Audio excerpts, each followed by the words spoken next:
So something I never did was go back and actually do a post-race video at the end of the Road to Busso series. So this is what this video is going to be. So stick around and you'll see exactly how I went on race day. I'm going to go right through race results, talk about where I did things really well and where I can still improve for future races. So hopefully you enjoy this one. Yeah, stick around, check it out.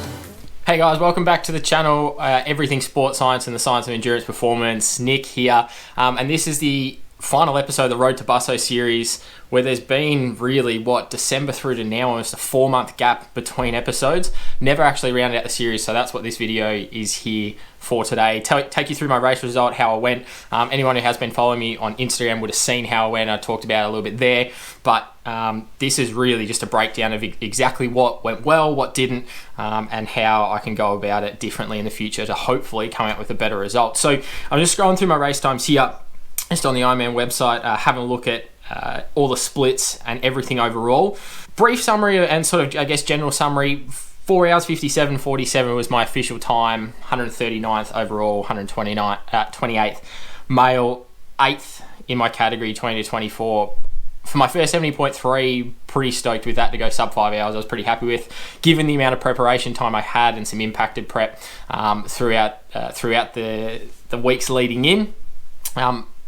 First race as well at 70.3 distance. Hadn't done an Olympic race and still haven't done an Olympic race, so I kind of skipped that middle step that most people would do, is sprint, Olympic, then go into long course. Broke 5 hours, starting to paint towards the back end of the run, which I'll get to in a little bit, around trying to make sure I hit that 5 hour mark and went sub 5 hours, but definitely got there in the end and learned a lot along the way. So if we break it down bit by bit, we'll start with the swim.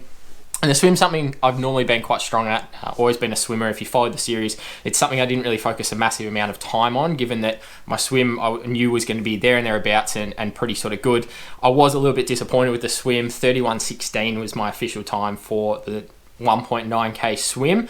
Perfect conditions. For me, I should be going sub 30 in that type of conditions, but I think on the day I just went out really conservative, and almost too conservative in the swim, just to keep myself fresh for the rest of the day. And hopefully be able to then piece together the whole morning of racing, as opposed to in a sprint traditionally I'd go out and go quite hard in the swim to try and get a bit of a break, knowing that I might get ridden down on the bike, and it sort of brings us all back even by the time we get to the runs. Look, 31:16, still can't complain with it, still a pretty decent swim, but overall, like I said, not entirely stoked with it. Few areas I can improve is just doing some more open water swimming, I think, is the big one. Didn't have too many lead-in races. I didn't do much in terms of open water swimming at all.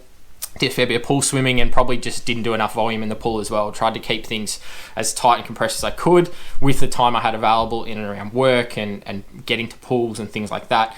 It just didn't turn out to be an ideal prep, and I sort of probably relied a little bit on the talent that I've had for swimming in the past and technique to get me there. Three swims a week as opposed to the 2 I was doing, and some stages 1 swim a week is definitely going to be a bit of a differentiating factor. But like I said, 31:16 for a really conservative approach to the swim, I'm not too disappointed with. That's where we take it to the bike, and this is probably the part of the race I was most impressed with. Given the preparation and given my background as not really being in cycling too much, the bike fit that I did, for those of you who watch early episodes of the season or the series, the bike fit and the work I did with Ken at Adaptive HP to get everything as aero as possible, change all the components on the bike and get it as race ready, definitely made a big difference on race day. I think my power data that was being recorded through the day averaged of about 200 watts across the 90Ks, which was pretty good. I was sort of aiming for about 200, so I hit benchmark there. But what that actually gave me was a 227 bike split, which is about 36.5 kilometers an hour, I think, off the top of my head, from the average speed sort of readings, which I was absolutely wrapped with. I mean, looking at some of my sprint races over the past couple of years and only being able to average, I guess, 38 kilometers an hour on sort of different bikes in the past, but then also not as aero on the bike. Used a different helmet, used the Cast Bambino, which was unreal, super light in the head, kept my head really cool, but also super fast and aero. All of that sort of came together really well, and I ended up putting out a pretty good bike split. 5th in 2024 on the bike. I know it's not a blistering bike time by any means, but to be anywhere in the top 5 across any of my splits on the first crack, particularly in my weakest leg, which actually turned out to be my best leg. Top 100 overall on the bike on the day as well, age grouper, and then top 100 males as well. So to be in that sort of category as part of my weakest leg, absolutely wrapped with. Great sort of effort there. I was aiming for about 2.5 hours on the bike, because what that would have meant, and my overall plan going into the race, was if I could swim about 30 minutes, which I was a little bit slow there, if I could bike about 2.5, that would then give me 2 hours to run 21k and go sub 5 hours overall, which, again, bit of a broad benchmark, but for the first one, I think it was a pretty sort of reasonable expectation to aim for 5 hours or less. And coming in at 2:27 on the bike meant that I was bang on target, if not slightly ahead of schedule, going into the 21Ks, which leads me to the run. And this is where things started to fall apart a little bit. Not for the first 10K, I was actually moving along all right. I think I went through the first 10K in about 52 minutes, according to my watch from memory on the day. I can't see the splits here because the website's not showing me, but 1 hour 52:13 was my 21Ks overall, which I was really disappointed with. I hit about sort of the 10K, just went through after lap 1, was heading down to the short turnaround, got to about the 10.5, 11K mark thereabouts, started to get some shoulder pain, just tightened up a bit heading into that second lap, which was a bit uncomfortable and quite painful to deal with at times, so I had to sort of shake it out a bit and get the arm going. And that's when things started to kick in from getting a bit sick in the guts. And I just didn't really feel like taking too much fuel on. So looking back at nutrition across the race, pretty good on the bike, got through all my hydration that I wanted to, got through my nutrition plan on the bike perfectly, had a gel with about 10Ks to go on the bike that I thought, yeah, that's probably going to last me the better part of most of the first lap. Might have to pick some lollies up or some Coke or whatever on the first lap, which I did. Smashed a couple of cups of Coke on the first lap of the run. Then got to the second lap, and like I said, with sort of 10.5, 11Ks in, didn't end up eating anything until probably about the 17 or 18K mark, whatever that, whichever aid station that was, where I was able to get just a couple of lollies, smashed a few down, and started chewing on those as I was going, as I started to feel a bit better. But it was really that middle period of the race, that middle sort of 5 or 6K that really set me back. I lost a bucket load of time.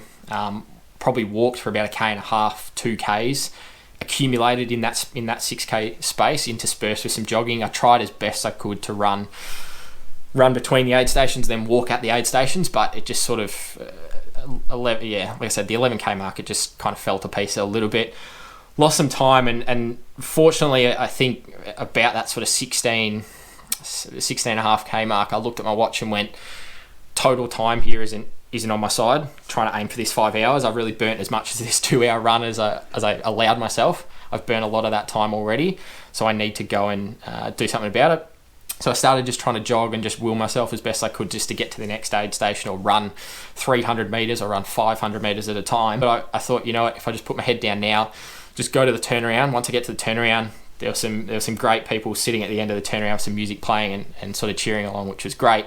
That really helped me pick up and get back to the aid station. I knew from there I only had a couple of Ks to the finish, and if I could get back to that aid station within the next sort of 10 or so minutes or 12 minutes, I knew I'd probably be on track to be able to just push myself and drag myself across the line, really, to get through in under 5 hours. So started picking up the pace a bit, felt quite good. As soon as I hit the turn, I knew there's not far to go, 4 and a bit Ks left. I actually had a look at that section, that last couple of Ks, I think about 3.5 Ks. My average pace picked up to about 4:36s.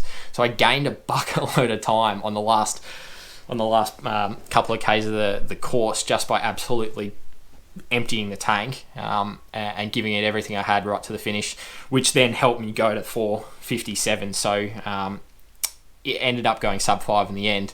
Like I said, the run wasn't something I was super impressed with, but I guess the key learnings was out of the entire day, if we wrap it up, is the swim was probably a little bit conservative. I can afford to go a bit more so on the swim, and from a training perspective, just focus a little bit more time on it, not try and rely on technique or what I've been able to do swimming wise in the past. Bike was unreal, so any more time I can spend on the bike, it's only going to get faster and faster, which is great.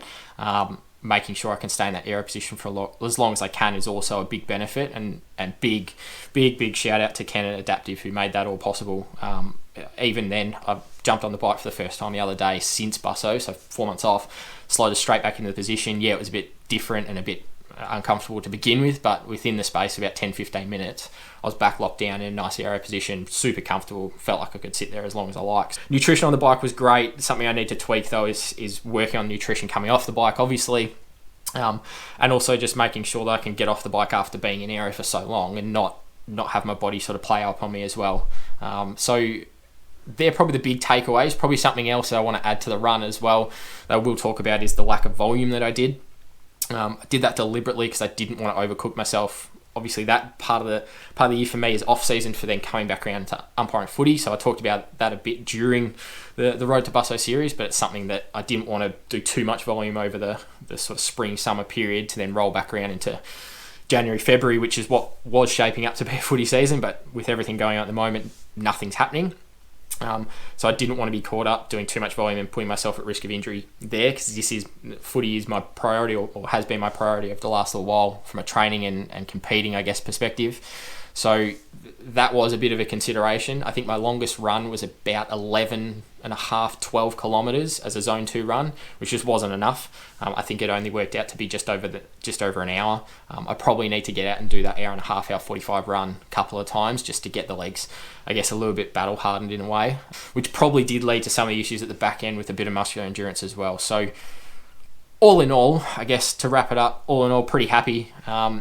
Race went reasonably well. There are some things I can definitely work on, but it's always great to have those that I can now target for the next one, which at the moment is looking maybe like Busso again. We'll have to see how the rest of this year pans out, obviously with different racing schedules now, with everything going on. But it's the type of thing I'd love to be able to go back, same course, same time of year, bit of a different prep, change a few things, adapt a few things, and hopefully go into the race a little bit fitter and a little bit faster, and bring that time down significantly. Hopefully you've enjoyed the wrap up of the series. I know it's been a while since the series finished before race day. In terms of the series, that finally puts a wrap on it. I've been meaning to do this for quite a while, like I said, but it's good to finally sit down, break it down, and go through it with you guys, and sort of hopefully if you can learn something from my experience with it, and if you go back and watch the whole series on how I went about it, if you're aiming to go sub 5 for the first time, it's definitely something you can follow. If you're interested in looking at the exact sort of programming and sessions I did, more than happy to share that with anyone who is interested.